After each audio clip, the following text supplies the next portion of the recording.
Good evening. വാർത്താ സന്ധ്യയിലേക്ക് എല്ലാ പ്രേക്ഷകർക്കും സ്വാഗതം. ഞാൻ പ്രജിൻ സി. കണ്ണൻ. നോക്കാം വിശദമായ റിപ്പോർട്ടുകൾ.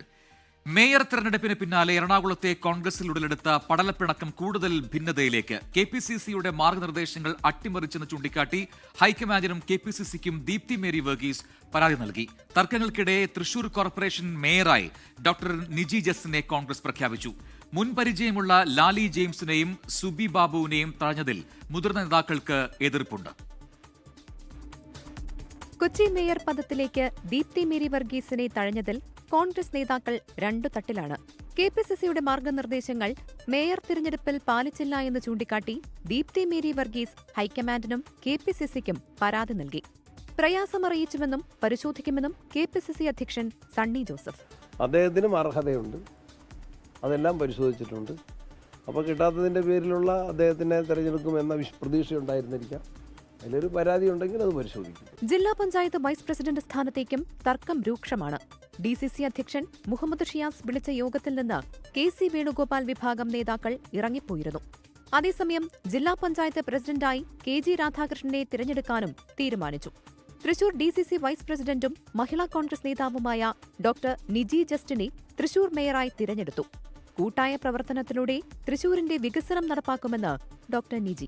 പാർലമെന്ററി പാർട്ടി യോഗം കൂടിയിട്ട് കൂട്ടായ കളക്റ്റീവ് റെസ്പോൺസിബിലിറ്റി, തൃശ്ശൂരിന്റെ അടിസ്ഥാനപരമായ വികസനം ഒരു വശത്ത്, മറുവശത്ത് നമ്മുടെ ജനങ്ങൾക്ക് വേണ്ടിയുള്ള ക്ഷേമ പ്രവർത്തനങ്ങൾ. KPCC secretary A. പ്രസാദാണ് ഡെപ്യൂട്ടി മേയർ. KPCC മാനദണ്ഡങ്ങൾ പാലിച്ചാണ് മേയറെ നിശ്ചയിച്ചത് എന്ന് DCC പ്രസിഡന്റ് ജോസഫ് ടാജറ്റ് പറഞ്ഞു. മുതിർന്ന നേതാക്കളായ ലാലി ജെയിംസിനെയും സുബി ബാബുവിനെയും മേയർ സ്ഥാനത്തേക്ക് പരിഗണിക്കാത്തതിൽ ഒരു വിഭാഗം നേതാക്കൾക്കിടയിലും കൌൺസിലേഴ്സിനിടയിലും കടുത്ത എതിർപ്പുണ്ട്. തൃശൂർ ബ്യൂറോയ്ക്കൊപ്പം 24 കൊച്ചി.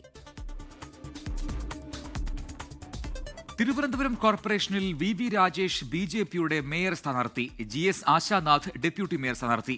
ഏറെ ചർച്ചകൾക്കൊടുവിലാണ് VV രാജേഷിനെ മേയറാക്കാനുള്ള ധാരണയിലേക്ക് നേതൃത്വം എത്തിയത്. കോർപ്പറേഷനെ കണ്ണിലെ കൃഷ്ണമണി പോലെ നോക്കുമെന്ന് VV രാജേഷ് പ്രതികരിച്ചു. നീണ്ട സസ്പെൻസുകൾക്കൊടുവിലാണ് തലസ്ഥാന ജില്ലയുടെ BJP മുഖമായ VV രാജേഷിനെ തിരുവനന്തപുരം കോർപ്പറേഷനിലെ മേയർ സ്ഥാനാർത്ഥിയായി പ്രഖ്യാപിച്ചത്. ഹാട്രിക് വിജയം നേടി നഗരസഭയിലെത്തിയ GS ആശാനാഥാണ് ഡെപ്യൂട്ടി മേയർ സ്ഥാനാർത്ഥി. തിരുവനന്തപുരത്ത് ഭാരതീയ ജനതാ പാർട്ടിയുടെ NDAയുടെ മേയർ സ്ഥാനാർത്ഥിയായി നാളെ നടക്കുന്ന തെരഞ്ഞെടുപ്പിൽ മത്സരിക്കുക പാർട്ടിയുടെ ബഹുമാന്യനായിട്ടുള്ള സംസ്ഥാന സെക്രട്ടറി, മുൻ ജില്ലാ അധ്യക്ഷനുമായിട്ടുള്ള ശ്രീ VV രാജേഷ് ആയിരിക്കും.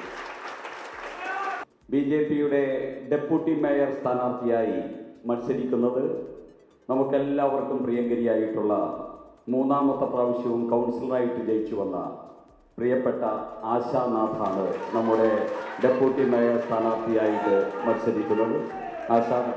മേയർ സ്ഥാനത്തേക്ക് പരിഗണിക്കപ്പെട്ടിരുന്ന മുൻ DGP R. ശ്രീലേഖ ഇരുവർക്കും മധുരം നൽകി. ശ്രീലേഖയെ മേയറാക്കാനുള്ള നീക്കത്തെ പാർട്ടിയിലെ ഒരു വിഭാഗം ശക്തമായി എതിർത്തതോടെയാണ് തീരുമാനം മാറിയത്. RSSം രാജേഷിന്റെയും ആശയുടെയും പേര് മുന്നോട്ട് വച്ചു. ശ്രീലേഖയ്ക്ക് നിയമസഭാ തെരഞ്ഞെടുപ്പിൽ കൂടുതൽ വിജയസാധ്യതയുള്ള സീറ്റ് വാഗ്ദാനം ചെയ്തിട്ടുണ്ടെന്നാണ് വിവരം. കണ്ണിലെ കൃഷ്ണമണി പോലെ കോർപ്പറേഷനെ നോക്കുമെന്ന് VV രാജേഷ്. തിരുവനന്തപുരത്തെ സാധാരണക്കാരായ ജനങ്ങളുടെയും വിജയമായിട്ടാണ് ഞാൻ കാണുന്നത്. അവർ ഏൽപ്പിച്ച ഒരു ഉത്തരവാദിത്തമാണിത്. ഇതിനെ കണ്ണിലെ കൃഷ്ണമണി പോലെ, തെരഞ്ഞെടുപ്പ് വിജയത്തിന്റെ അന്ന് ഞങ്ങൾ പറഞ്ഞതുപോലെ കണ്ണിലെ കൃഷ്ണമണി പോലെ ഞങ്ങൾ കാത്തുസൂക്ഷിക്കും. നഗരത്തിന്റെ വികസനം മുൻനിർത്തി പ്രവർത്തിക്കുമെന്ന് ആശാനാഥ. നമ്മുടെ എല്ലാവരും വളരെ ആപ്റ്റായിട്ടുള്ള കാൻഡിഡേറ്റ്സ് ആണ് നമുക്കുണ്ടായിരുന്നത്. നമ്മുടെ ആപ്റ്റായിട്ടുള്ള കൗൺസിലേഴ്സ് ആണ്. നമ്മളെല്ലാവരും ഒറ്റക്കെട്ടായിട്ട് ഒരേ മനസ്സോടുകൂടി തന്നെ നമ്മൾ വികസനം അനന്തപുരിക്കായിട്ട് നമ്മളെല്ലാവരും ഒറ്റക്കെട്ടായിട്ട് നമ്മൾ പരിശ്രമിക്കും. തൃപ്പൂണിത്തുറ നഗരസഭയിലെ NDAയുടെ ചെയർമാൻ സ്ഥാനാർത്ഥി അഡ്വക്കേറ്റ് BL ബാബു മത്സരിക്കും. വൈസ് ചെയർപേഴ്സൺ സ്ഥാനത്തേക്ക് രാധിക വർമ്മയെയും പ്രഖ്യാപിച്ചു. നാളെ രാവിലെ 10:30 അധ്യക്ഷനെയും ഉപാധ്യക്ഷനെയും തിരഞ്ഞെടുക്കുന്നത്. 24 തിരുവനന്തപുരം. പാലാ നഗരസഭയിൽ പുളിക്കകണ്ടം കുടുംബത്തിന്റെ പിന്തുണ ആർക്ക് എന്നതിൽ സസ്പെൻസ് തുടരുകയാണ്. വൈകിട്ട് 7:30 ബിനു പുളിക്കകണ്ടം തീരുമാനം പ്രഖ്യാപിക്കും. അതേസമയം പത്തനംതിട്ട ജില്ലയിൽ UDF വിജയിച്ച മുഴുവൻ നഗരസഭകളിലും ടേം വ്യവസ്ഥയിലായിരിക്കും അധ്യക്ഷ സ്ഥാനം. 26 പാലാ നഗരസഭയിൽ 2 പേരുടെ പിന്തുണ ലഭിച്ചാൽ LDF-ന് ഭരിക്കാനാകും. നിലവിൽ 10 സീറ്റുള്ള UDF-ന് സ്വതന്ത്രരായി ജയിച്ച 4 പേരുടെയും പിന്തുണയുണ്ടെങ്കിൽ മാത്രമേ അധികാരത്തിലേറാൻ സാധിക്കൂ. അതുകൊണ്ട് തന്നെ ബിനു പുളിക്കകണ്ടം, സഹോദരൻ ബിജു പുളിക്കകണ്ടം, മകൾ ദിയ ബിനു എന്നിവരുടെ നിലപാട് ഇക്കാര്യത്തിൽ നിർണായകമാണ്. UDF വിമതയായി ജയിച്ച ആശാ രാഹുലിനെ സ്വന്തം പാളയത്തിലെത്തിക്കാനും ഇരുമുന്നണികളും ശ്രമിക്കുന്നുണ്ട്. UDF-ന് മികച്ച മേൽക്കൈയുള്ള പത്തനംതിട്ട നഗരസഭയിൽ കോൺഗ്രസിലെ 3 പേർക്ക് വീതം അധ്യക്ഷസ്ഥാനം വീതിച്ചു നൽകും.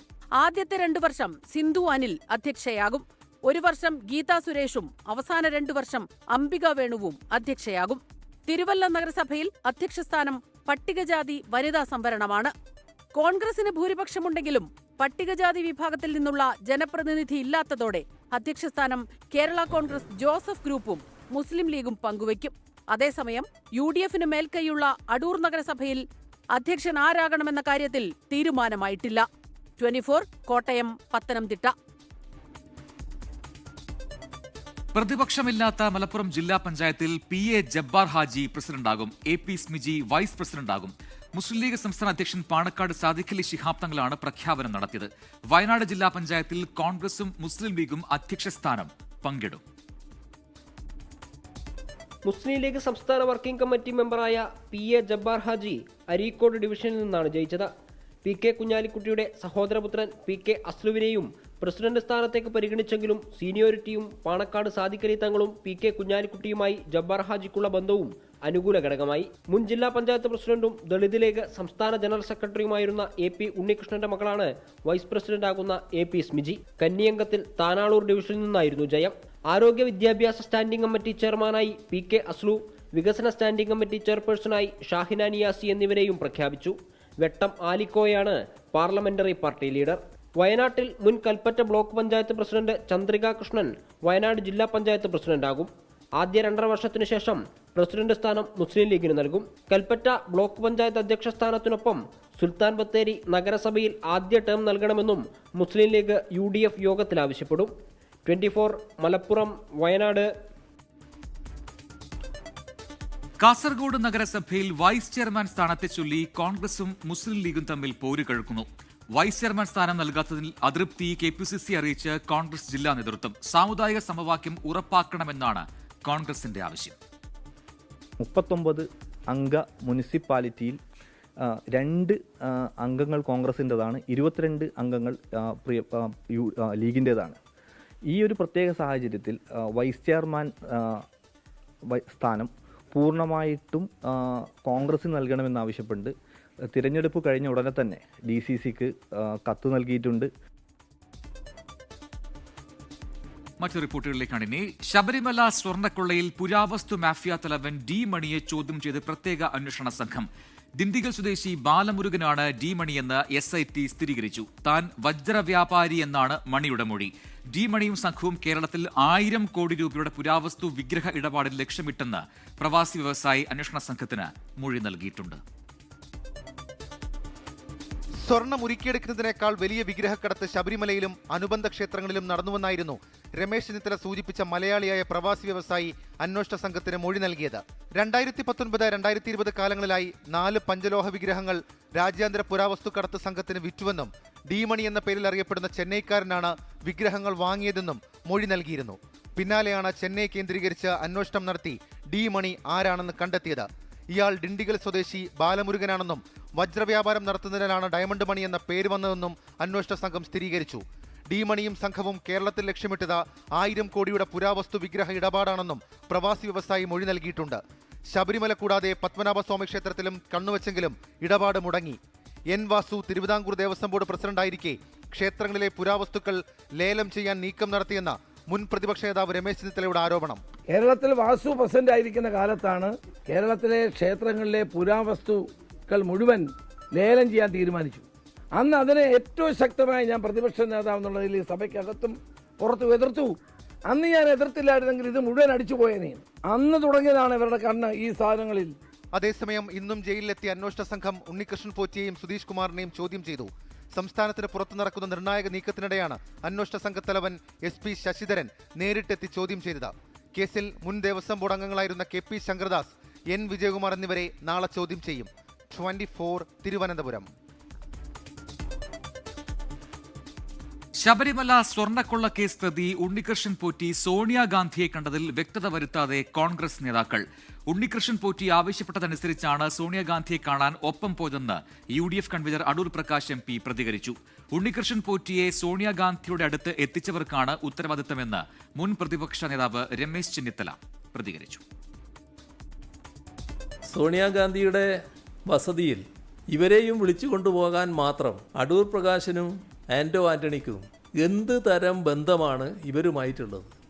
സ്വർണ്ണക്കൊള്ളക്കേസ് പ്രതികൾക്ക് കോൺഗ്രസ് നേതാക്കളുമായി ബന്ധമുണ്ടെന്ന വാദമാണ് മുഖ്യമന്ത്രി ഇതിലൂടെ ഉയർത്തിയത്. ഉണ്ണികൃഷ്ണൻ പോറ്റിക്കൊപ്പം സോണിയാഗാന്ധിയെ കണ്ടെന്ന് അടൂർ പ്രകാശ് സമ്മതിച്ചു. എന്നാൽ എന്തിനായിരുന്നു കൂടിക്കാഴ്ചയെന്ന് വ്യക്തമാക്കാനായില്ല.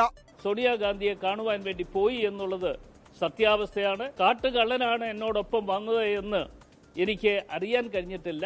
അന്വേഷണം അട്ടിമറിക്കാനാണ് മുഖ്യമന്ത്രി ആക്ഷേപം ഉന്നയിച്ചതെന്നാണ് കോൺഗ്രസ് നേതാക്കളുടെ പ്രതികരണം. എങ്കിലും സോണിയാഗാന്ധിയുടെ അടുത്ത് ഉണ്ണികൃഷ്ണൻ പോറ്റി എത്തിച്ചവർക്ക് ഉത്തരവാദിത്തമുണ്ടെന്ന് രമേശ് ചെന്നിത്തല. കേരളത്തിലെ മുഖ്യമന്ത്രി ഈ അന്വേഷണം അട്ടിമറിക്കാനുള്ള എല്ലാ നടപടികളും ചെയ്തുകൊണ്ടിരിക്കുക. സ്വർണ്ണക്കൊള്ളക്കേസിലെ പ്രതികളും സോണിയാഗാന്ധിയും ഒന്നിച്ചുള്ള ചിത്രം പ്രചാരണ വിഷയമാക്കാനാണ് CPM നീക്കം. 24 തിരുവനന്തപുരം. ഈ വിഷയത്തിൽ ഇപ്പോൾ CPM സംസ്ഥാന സെക്രട്ടറി MV ഗോവിന്ദന്റെ പ്രതികരണം കൂടി ഇപ്പോൾ വരുന്നു. MV ഗോവിന്ദൻ പറയുന്നു കൂടുതൽ കാര്യങ്ങൾ പുറത്തുവരും. സോണിയാഗാന്ധിയുമായുള്ള സന്ദർശനം അന്വേഷണ പരിധിയിൽ വരും എന്നാണ് ഇപ്പോൾ CPM സംസ്ഥാന സെക്രട്ടറി MV ഗോവിന്ദൻ വ്യക്തമാക്കിയത്. സ്വാഭാവികമായി അത് വരേണ്ടതാണ്, അത് വരും എന്നാണ് MV ഗോവിന്ദന്റെ പ്രതികരണം. പാലക്കാട് വാളയാർ ആൾക്കൂട്ട കൊലപാതകത്തിൽ ഒരാൾ കൂടി അറസ്റ്റിലായി. അട്ടപ്പള്ളം സ്വദേശി ഷാജിയാണ് പിടിയിലായത്. ഇതോടെ കേസിൽ അറസ്റ്റിലായവരുടെ എണ്ണം 8ആയി. ഛത്തീസ്ഗഡ് സ്വദേശി രാംനാരായണനെ മണിക്കൂറുകളോളമാണ് പ്രതികൾ സംഘം ചേർന്ന് മർദ്ദിച്ചത്. ഈ സംഘത്തിൽ ഉൾപ്പെട്ടയാളാണ് ഷാജി എന്നാണ് വിവരം. ഇതോടെ ഇന്നലെ പിടിയിലായ 2 പേരടക്കം കേസിൽ അറസ്റ്റിലായവരുടെ എണ്ണം 8ആയി. എല്ലാവരും അട്ടപ്പള്ളം സ്വദേശികളാണ്. ആക്രമണത്തിൽ നേരിട്ട് പങ്കാളികളായ 7 പേരാണ് ഇനി പിടിയിലാകാനുള്ളത്. ഇവരെക്കുറിച്ച് സൂചന ലഭിച്ചതായി പോലീസ് അറിയിച്ചു. പ്രതികൾക്കായി സംസ്ഥാനത്തിനകത്തും പുറത്തുമായി തെരച്ചിൽ തുടരുകയാണ്. കൂടുതൽ പ്രതികൾ മർദ്ദനത്തിന്റെ ദൃശ്യങ്ങൾ പകർത്തിയതായും വിവരമുണ്ട്. എന്നാൽ ഈ ഫോണുകൾ നശിപ്പിക്കപ്പെട്ടതായാണ് സൂചന. ദൃശ്യങ്ങൾ തിരിച്ചെടുക്കാൻ കഴിയുമോ എന്ന് അന്വേഷണ സംഘം ശ്രമം നടത്തും. 24 പാലക്കാട്. കണ്ണൂരിൽ റീൽ ചിത്രീകരിക്കാൻ റെഡ് ലൈറ്റ് അടിച്ച് ട്രെയിൻ നിർത്തിച്ച 2 +2 വിദ്യാർത്ഥികൾക്കെതിരെ കേസ്. എറണാകുളം ഓഖ എക്സ്പ്രസ് ആണ് കുട്ടികൾ റെഡ് ലൈറ്റ് അടിച്ച് നിർത്തിച്ചത്. 2 പേരെയും കണ്ണൂർ റെയിൽവേ പോലീസ് അറസ്റ്റ് ചെയ്ത് ജാമ്യത്തിൽ വിട്ടു. തലശ്ശേരി റെയിൽവേ സ്റ്റേഷനിൽ നിന്ന് പുലർച്ചെ ട്രെയിൻ എടുത്തതിന് തൊട്ടു പിന്നാലെയായിരുന്നു സംഭവം. റീൽസ് എടുക്കാൻ ഉപയോഗിക്കുന്ന പ്രത്യേകതരം ചുവന്ന LED ലൈറ്റ് ഉപയോഗിച്ച് ട്രെയിനിന് നേരെ അടിക്കുകയായിരുന്നു. ലൈറ്റ് തെളിയിച്ചതിനെ തുടർന്ന് 10 മിനിറ്റോളം നേരം ട്രെയിൻ നിർത്തിയിട്ടു. ലോക്കോ പൈലറ്റ് റെയിൽവേ പോലീസിനെ അറിയിച്ചതിനെ തുടർന്ന് നടത്തിയ പരിശോധനയിലാണ് റീൽസ് ചിത്രീകരണത്തിലാണ് ലൈറ്റ് അടിച്ചതെന്ന് മനസ്സിലാക്കിയത്. തുടർന്ന് നടത്തിയ അന്വേഷണത്തിൽ 2 വിദ്യാർത്ഥികളെ പിടികൂടി. ഒരാൾ ഓടി രക്ഷപ്പെട്ടു. കേസെടുത്ത് കണ്ണൂർ റെയിൽവേ പോലീസ് ഇരുവരെയും ജാമ്യത്തിൽ വിട്ടയച്ചു. 24 കണ്ണൂർ.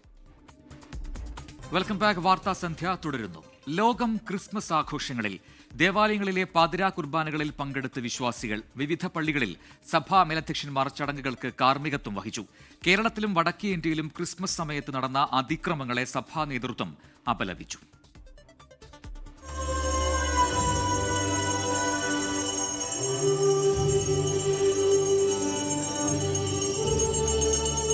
ദേവാലയങ്ങളിൽ പാതിരാ കുർബാനയും പ്രത്യേക ശുശ്രൂഷകളും നടന്നു. വിവിധ ദേവാലയങ്ങളിൽ തിരുപ്പിറവി സന്ദേശങ്ങൾ വായിച്ചു. തിരുവനന്തപുരം പട്ടം സെയിന്റ് മേരീസ് കത്തീഡ്രലിൽ ബസലിയോസ് മാർ ക്ലിമ്മിസ് കാതോലിക്ക ബാവ നേതൃത്വം നൽകി.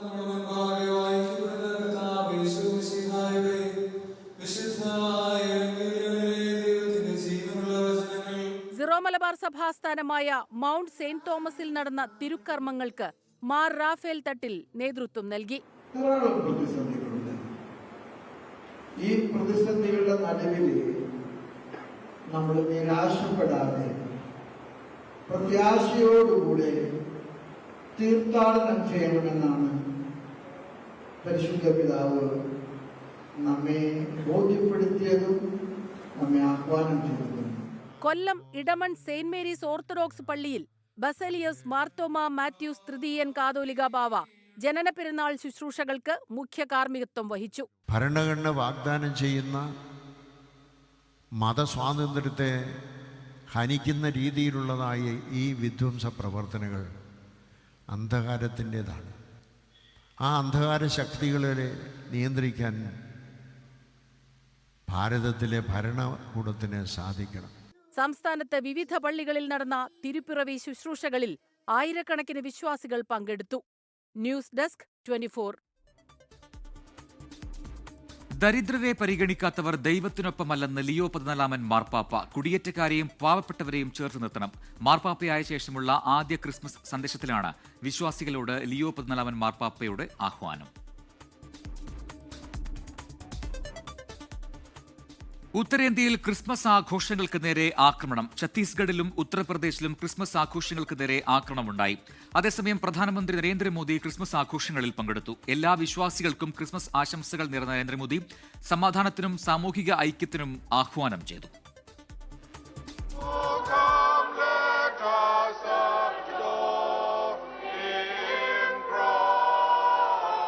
ചർച്ച് ഓഫ് നോർത്ത് ഇന്ത്യ ആസ്ഥാനമായ കത്തീഡ്രൽ ചർച്ച് ഓഫ് റിഡംപ്ഷനിലെ ആഘോഷങ്ങളിലാണ് പ്രധാനമന്ത്രി പങ്കെടുത്തത്. രാവിലെ 8:30 ദേവാലയത്തിലെത്തിയ പ്രധാനമന്ത്രിക്കായി Delhi bishop doctor Paul Swaroop പ്രത്യേക പ്രാർത്ഥന നടത്തി. അരമണിക്കൂർ ദേവാലയത്തിൽ ചെലവഴിച്ച ശേഷമാണ് പ്രധാനമന്ത്രി മടങ്ങിയത്. കഴിഞ്ഞ ദിവസങ്ങളിലുണ്ടായ അക്രമസംഭവങ്ങൾ ഉന്നയിച്ചില്ലെന്നും അവ ഉചിതമായ സമയത്ത് ഉന്നയിക്കുമെന്നും bishop Paul Swaroop. Already many people have given the representations, and as I said, today is not the day to raise those issues. We'll raise those issues at the appropriate time. അതേസമയം ക്രിസ്മസ് ആഘോഷങ്ങൾക്ക് നേരെ ഉത്തരേന്ത്യയിൽ വിവിധയിടങ്ങളിൽ ഹിന്ദുത്വ സംഘടനകൾ ആക്രമണം നടത്തി. ഛത്തീസ്ഗഡിലെ റായ്പൂരിൽ സർവ്വ ഹിന്ദു സമാജ് എന്ന ഹിന്ദുത്വ സംഘടനയുടെ പ്രവർത്തകർ അലങ്കാരങ്ങളും സാന്താക്ലോസിന്റെ രൂപവും അടിച്ചു തകർത്തു. മതപരിവർത്തനം ആരോപിച്ച് സർവ്വ ഹിന്ദു സമാജ് പ്രഖ്യാപിച്ച ഛത്തീസ്ഗഡ് ബന്ദിനിടെയാണ് ആക്രമണം. ഉത്തർപ്രദേശിലെ ബറേലി കന്റോൺമെന്റ് ഏരിയയിലെ പള്ളിക്ക് മുന്നിൽ ക്രിസ്മസ് ആഘോഷങ്ങൾ നടക്കുന്നതിനിടെ ബജ്രംഗ് ദൾ VHP പ്രവർത്തകർ ഹനുമാൻ ചാലിസ ചൊല്ലി പ്രകോപനം സൃഷ്ടിച്ചു. ഡൽഹി ലജ്പത് നഗർ മാർക്കറ്റിൽ സാന്താക്ലോസിന്റെ തൊപ്പിയണിഞ്ഞെത്തിയ സ്ത്രീകളെ ബജ്രംഗ് ദൾ പ്രവർത്തകർ ഭീഷണിപ്പെടുത്തി തിരിച്ചയച്ചു. ആക്രമണങ്ങളിൽ BJP സംസ്ഥാന അധ്യക്ഷൻ രാജീവ് ചന്ദ്രശേഖറിന്റെ പ്രതികരണം ഇങ്ങനെ: ഈ രാജ്യത്തിൽ ചില കാര്യങ്ങളെല്ലാം നടക്കും, ചില വട്ടുള്ള ആൾക്കാരും ഉണ്ടാവും, ചിലത് തെറ്റെല്ലാം ചെയ്യും. അതെല്ലാം ഞങ്ങളുടെ തലയിൽ വിറ്റ് കെട്ടിവെക്കുന്ന ഒരു പോളിറ്റിക്സ് ചെയ്യുന്നത് കോൺഗ്രസും CPM അല്ലേ. 24 ഡൽഹി.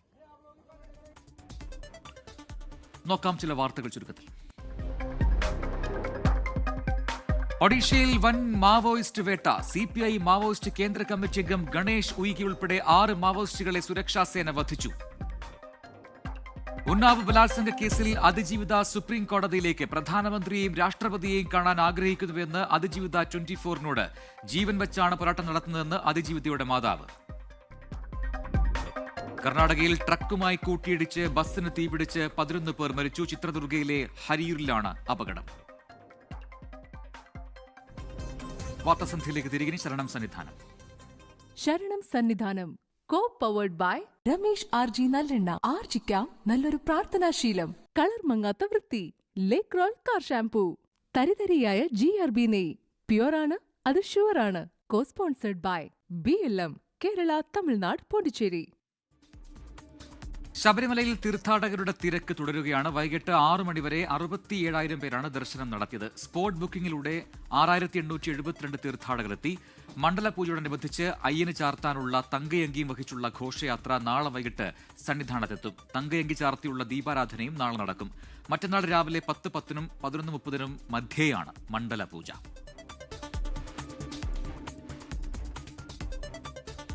ഇതോടെ വാർത്താസന്ധ്യ പൂർത്തിയാവുന്നു. ഇനി പൊതുജനം കഴുതലെ സാർന്ന പരിപാടിയുമായി ദിലീപ് കുമാർ ചേരും പ്രേക്ഷകർക്കൊപ്പം. നമസ്കാരം.